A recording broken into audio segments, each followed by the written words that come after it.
নমস্কার বন্ধুরা, আমি তনুশ্রী। আমার চ্যানেলে আপনাদেরকে স্বাগত। আজকে আমি যে রেসিপিটা তৈরি করব সেটা ভাত, রুটি, পরোটার সাথে একেবারে জমে যাবে। একই রকম ডিমের ঝোল, ডিমের কারি, ডিমের কষা বাদ দিয়ে একবার এই রেসিপিটা ট্রাই করতে পারেন।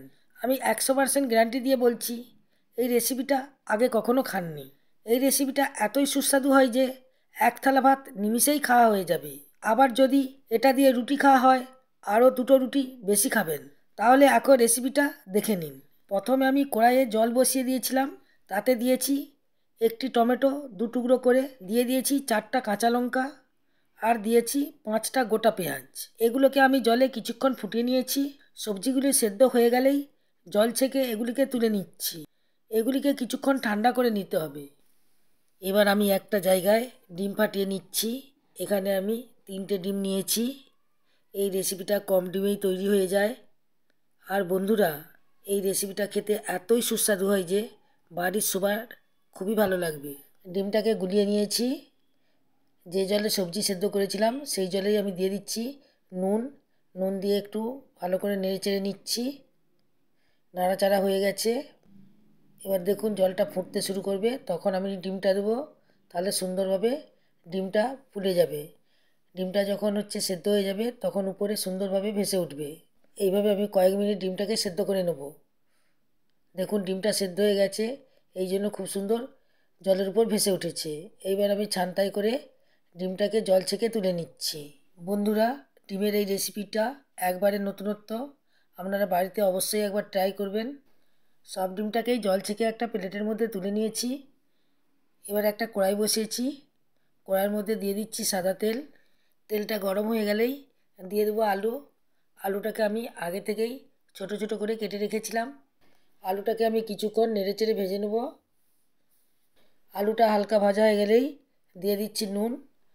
এবার এটাকে নেড়েচেড়ে আর একটু ভেজে নেব। আলুটা ভাজা হতে থাক। এদিকে আমার টমেটো ঠান্ডা হয়ে গেছে, খোসাটাকে আমি ছাড়িয়ে দিচ্ছি। লঙ্কার বোটাগুলোকে আমি ফেলে দিচ্ছি। এবার একটা মিক্সিং জার নিয়েছি, সবগুলো এই মিক্সিং জারের মধ্যে ঢেলে দিচ্ছি। দিয়ে দিচ্ছি রসুন, আর দিয়ে দিচ্ছি 2 টুকরো আদা। এবার এটাকে আমি পেস্ট করে নিয়েছি। এদিকে কড়াইয়ে আলুগুলোকে লাল লাল করে ভেজে নিয়েছি।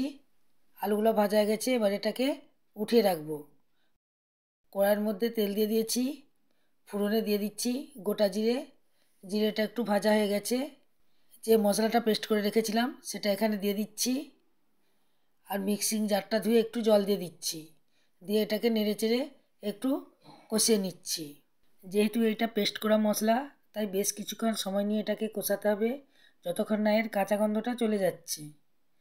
কষানো হয়ে গেছে। দিয়ে দিচ্ছি হলুদ গুঁড়ো, লঙ্কা গুঁড়ো, ধনিয়া গুঁড়ো, জিরে গুঁড়ো, কাশ্মীরি লঙ্কা গুঁড়ো। সামান্য পরিমাণে জল দিচ্ছি যাতে মশলাটা নিচে থেকে লেগে না যায়। এবার এটাকে আবার কষিয়ে নিচ্ছি। কষানো হয়ে গেছে। এবার দিয়ে দিচ্ছি সয়াবিনের কিমা, আর দিয়ে দিচ্ছি পরিমাণ মতো নুন। আমি আগে থেকে সয়াবিনকে জলে সেদ্ধ করে কিমা করে রেখেছিলাম। সয়াবিন দেওয়ার ফলে এই রেসিপিটা প্রোটিনে ভরপুর হবে। এটাকে আরও কিছুক্ষণ কষিয়ে নিয়েছি। এবার আগে থেকে ভেজে রেখেছিলাম যে আলুগুলি এর মধ্যে দিয়ে কষিয়ে নেব। যত বেশি কষাবো এই রেসিপিটা তত বেশি টেস্টি হবে। আলু ও সয়াবিনের কিমাটা খুব সুন্দরভাবে কষিয়ে নিয়েছি। এবার এটাকে নামিয়ে রাখবো। কড়াইয়ে সরষের তেল দিয়ে দিচ্ছি। তেলটা গরম হয়ে গেলে চারিদিকে ছড়িয়ে দিচ্ছি। এবার দিয়ে দিচ্ছি সেদ্ধ করে রাখা ডিম। তেলের মধ্যে ডিমটাকে ভালোভাবে ভেজে নিচ্ছি। ভেজে নেওয়ার সময় ডিমগুলিকে টুকরো টুকরো করে নিয়ে ভেজে নিতে হবে, ঠিক যেমন ডিমের ভুজিয়া করা হয় সেইভাবে ভেজে নিতে হবে। এই রেসিপিতে ডিমটাকে এইভাবে ছোট ছোট টুকরো করে নিতে হবে, তাহলে আমরা যখন খাবো মুখে ডিম পড়লে খেতে খুবই ভালো লাগবে। এবার দিয়ে দিচ্ছি সামান্য পরিমাণে নুন। জলে যখন ডিমটা সিদ্ধ করেছিলাম তখন নুন দিয়েছিলাম, তাই নুনটা আপনারা একটু বুঝেই দেবেন। এখানে আমার নুনটা একটু কম পড়েছিল, তাই জন্য আমি এখানে দিয়ে দিয়েছি। এবার কষিয়ে রাখা সয়াবিনের কিমা ও আলুটাকে এখানে দিয়ে দিচ্ছি। এটাকে ডিমের সাথে মিক্স করে কিছুক্ষণ কষিয়ে নেব। সুন্দরভাবে এটাকে কষিয়ে নিয়েছি। এবার দিয়ে দিচ্ছি সামান্য পরিমাণে জল। এর মধ্যে যে আলু আছে, যখন আমি আলুটাকে ভেজেছিলাম তখনই আলুগুলি সেদ্ধ হয়ে গেছিলো। এখন এটাকে ঢাকা দিয়ে 2 মিনিট কুক করে নেব। দেখুন বন্ধুরা, দেখতে কত সুন্দর লাগছে। এবার দিয়ে দিচ্ছি গরম মশলা। গরম মশলা দিলে এই রেসিপিটা খেতে বেশি টেস্টি লাগে। এটাকে ভালোভাবে মেশানোর পর গ্যাসটাকে অফ করে দিয়েছি। শেষে ধনেপাতা দিয়ে দিচ্ছি। এটাকে ভালোভাবে মিশিয়ে নিচ্ছি। এই রেসিপিটা ঝরঝরে হলেই খেতে বেশি ভালো লাগে। এই রেসিপিটা কতটা যে টেস্টি হয়েছে তা আপনাদেরকে বলে বোঝানো সম্ভব নয়।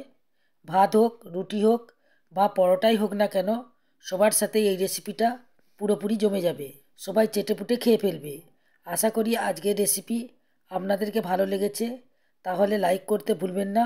এই রকম নতুন নতুন রেসিপি যদি পেতে চান তাহলে আমার চ্যানেলকে অবশ্যই সাবস্ক্রাইব করবেন এবং বন্ধুদের মধ্যে প্রচুর প্রচুর শেয়ার করবেন।